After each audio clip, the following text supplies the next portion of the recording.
menguasai. Melihat ini, Jiang Taibai dan Jiang Yuantai berbicara pada saat yang sama, tidak ingin Jiang Kongping mengatakan apapun.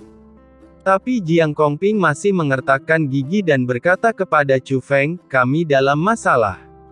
Jika kamu bisa, tolong selamatkan ayahku.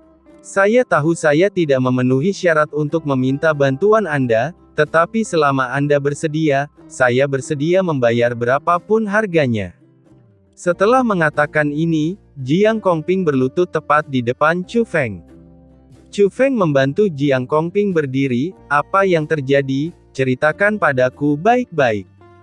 Chu Feng tidak tahu masalah apa yang mereka hadapi, jadi lebih baik menanyakan detailnya. Kemudian menurut penuturan Jiang Kongping, Chu Feng tahu proses umumnya. Ada tanah suci untuk bercocok tanam yang ditemukan oleh ayahnya. Selama Anda memiliki sumber daya budidaya dan latihan yang sesuai di sini, Anda akan mendapatkan hasil yang sangat baik. Sejak mereka meninggalkan Jiuhun Tianhe, Jiang Kongping memutuskan untuk bekerja keras dan berlatih keras, jadi dia menemukan ayahnya. Ayahnya mengetahui bahwa Jiang Kongping siap berlatih keras, jadi dia mengesampingkan semua yang dia lakukan dan datang ke sini dengan beberapa orang kepercayaannya.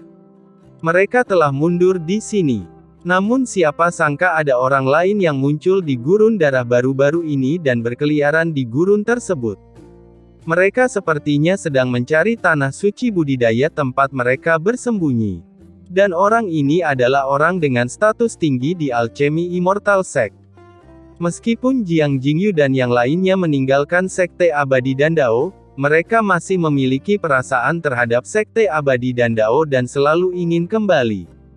Melihat orang besar ini datang sendiri, mereka berinisiatif untuk menunjukkan kebaikan mereka dan memberitahu orang besar tersebut tentang lokasi tanah suci budidaya yang mereka temukan. Namun siapa sangka orang besar ini telah melatih keterampilan sihir dan mengetahui bahwa Jiang Kongping berbakat dan memiliki garis keturunan yang istimewa. Kemudian dia ingin membunuh Jiang Kongping dan menggunakannya untuk berlatih dan meningkatkan tingkat kultivasinya. Jiang Jingyu tentu saja tidak akan menyerahkan Jiang Kongping. Sekarang dia menolak pukulan besar itu sendirian. Bantu Jiang Kongping dan yang lainnya mengulur waktu untuk melarikan diri. Chu Feng, orang ini memiliki status khusus. Dia adalah orang besar yang dapat menutupi langit dengan satu tangan dan sangat sulit untuk diganggu. Aku tahu kamu tidak takut pada apapun, tapi aku tetap harus memberitahumu dengan jelas. Dia benar-benar tidak mudah untuk diajak main-main. Jika kamu tidak mau membantu, aku bisa mengerti. Tetapi jika kamu bersedia membantu, aku akan membalasnya meskipun aku seekor sapi atau kuda. Ketika Jiang Kongping mengatakan ini, dia berlinang air mata dan hampir menangis. Tapi begitu dia mengatakan ini, ledakan tawa tiba-tiba datang, tawa yang menghina. Namun bukan Chu Feng yang tersenyum, melainkan orang-orang di belakang Chu Feng yang mengenakan jubah abu-abu. Jika kamu tidak membantu, aku tidak akan membantu. Mengapa kamu tertawa? Jiang Yuantai bertanya dengan cemberut. Dia tidak pernah berpikir untuk meminta bantuan Chu Feng dan yang lainnya, tetapi ketika dia melihat orang-orang di belakang Chu Feng tertawa seperti ini, dia mengira dia sedang menertawakan mereka. Oh, saat aku memberitahumu, beritahu saja di mana orang itu berada dan jenis kultivasi apa yang dimilikinya. Di Sekte Abadi Alkimia, tidak ada orang seperti aku, saudaraku Chu Feng tidak berani menyinggung. Tidak apa-apa untuk merasa takut, mereka juga takut, kata Wang Qiang. Itu benar, katakan saja padaku bahwa kami tidak menganggap serius Sekte Abadi Dandao, apalagi Chu Feng, Qin Xuan juga menambahkan. Begitu kedua orang ini mengatakan ini, Sekte Abadi Dandao lainnya tampak sedikit rumit. Meskipun terlihat bahwa kedua orang ini juga memiliki kekuatan, apakah kata-kata ini terlalu gila?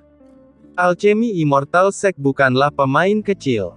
Itu adalah raksasa dengan reputasi tertentu di seluruh dunia seni bela diri yang luas. Di totem Tianhe, mereka berada di urutan kedua setelah klan naga totem. Beraninya orang-orang ini sombong. Meskipun Anda tidak dibayar untuk mengucapkan kata-kata kasar, Anda tidak boleh berbicara omong kosong seperti ini, bukan?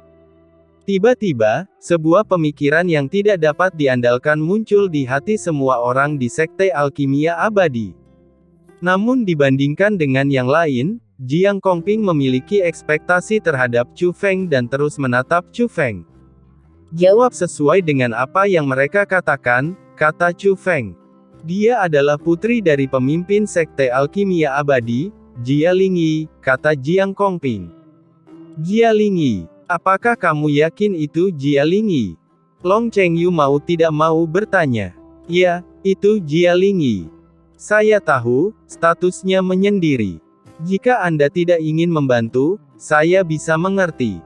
Jiang Kongping menundukkan kepalanya. Dia sebenarnya berharap Chu Feng dan yang lainnya akan membantu, tapi dia tidak tega menipu Chu Feng. Karena di dalam hatinya, sikap Jia Lingyi di belakang panggung terlalu tangguh. Kamu bilang Jia Lingyi berperang melawan ayahmu. Apakah dia memiliki tingkat kultivasi? Tanya Chu Feng. Ya, itu dia, kata Jiang Kongping. Apakah kamu yakin? Dia sendirian. Chu Feng bertanya lagi. Dia hanya satu orang. Ayahku sudah memastikannya sebelum melihatnya. Tidak ada orang lain yang mengikutinya, tambah Jiang Kongping. Chu Feng sedikit terkejut. Dia terkejut karena Jia Lingyi tidak sendirian di sini. Tapi Jia Lingyi sendiri. Belum lagi budidaya Jia Lingyi telah dihapuskan, asal-usulnya telah diambil olehnya, sekarang dia seharusnya menjadi bakat yang tidak berguna. Bagaimana mungkin masih ada budidaya? Mungkinkah Alkimia Abadi Sekte memiliki harta yang begitu kuat yang dapat membantu Jia Lingyi memulihkan budidayanya? Kultivasi ayahku adalah jubah naga abadi. Dia bisa setara dengan ayah saya, dan tingkat kultivasinya tidak boleh lebih lemah dari ayah saya. Tetapi Jia Lingyi adalah seorang jenius dalam melintasi langit. Saya pikir jika dia melanjutkan, ayah saya pasti akan dikalahkan. Wajah Jiang Kongping penuh kekhawatiran. Saya mengerti, apakah ke arah itu? Chu Feng menunjuk ke arah di mana reruntuhan itu berada. Dia merasa bahwa tanah suci budidaya yang disebutkan oleh Jiang Kongping dan yang lainnya harus menjadi reruntuhan terakhir yang dikunjungi Chu Feng dan yang lainnya. Ah, benar. Jiang Kongping tidak tahu mengapa Chu Feng mengetahui arah ini, tapi apa yang ditunjukkan Chu Feng memang benar. Ayo pergi dan lihat apa yang terjadi. Saat Chu Feng berbicara, dia segera berangkat, dan ketika Chu Feng berangkat, dia juga membawa Jiang Kongping dan yang lainnya bersamanya. Kecepatan ini, kali ini, ekspresi Jiang Taibai dan yang lainnya menjadi lebih rumit. Awalnya saya mengira tingkat kultivasi Chu Feng adalah manusia setengah dewa kelas 5. Tapi sekarang kecepatan yang ditunjukkan oleh Chu Feng dan yang lainnya jelas jauh melampaui kecepatan para dewa kelas 5. Ini menunjukkan bahwa Chu Feng lebih kuat dari yang mereka harapkan. Kamu benar-benar memiliki roh dunia yang kuat. Apa pesona anak ini yang bisa memenangkan hati roh dunia yang begitu kuat? Jiang Taibai menghela nafas dalam hati, tetapi pada saat yang sama dia tidak bisa mengerti. Dia tidak pernah berpikir bahwa ini adalah kultivasi Chu Feng sendiri, dan tidak mungkin untuk maju dengan kecepatan seperti itu.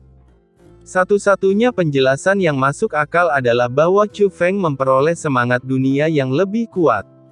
Tapi bagi seorang junior yang disukai oleh roh dunia yang begitu kuat, itu juga di luar jangkauan penerimaannya.